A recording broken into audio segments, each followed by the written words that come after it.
আজকে আমি আপনাদেরকে দেখাবো মাছের ঝোল, সিম্পল মাছের ঝোল কীভাবে ধনে আর জিরে দিয়ে হয়।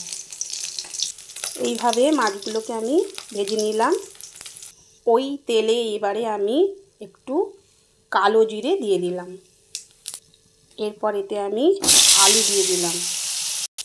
এরপর এতে আমি ছোট্ট একটা হাফ সাইজের পেঁয়াজ দিলাম এবং দুটো কাঁচা লঙ্কা দিলাম। ছোট সাইজের একটা টমেটো দিলাম।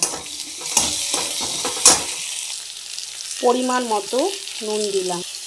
এরপর এতে আমি একদম ছোট্ট চামচের হাফেরও কম আমি একটু হলুদ দিলাম।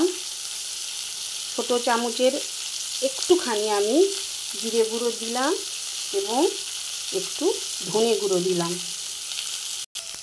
এবং সামান্য একটু আদা দিলাম। এতে আমি একটু সামান্য জল দেব।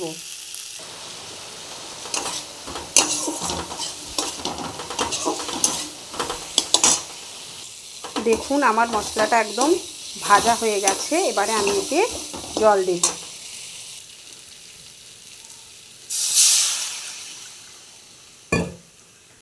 আমি একটু চাপা লাগিয়ে দেব।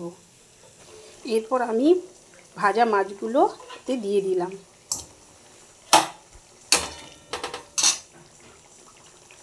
এরপর এতে আমি সামান্য চিনি দিলাম ও সামান্য একদম একটু গরম মশলা দিলাম।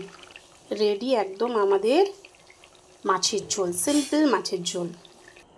দেখুন রেডি আমার একদম মাছের ঝোল, সিম্পল মাছের ঝোল, অল্প তেল এবং মশলা দিয়ে তৈরি এই মাছের ঝোল।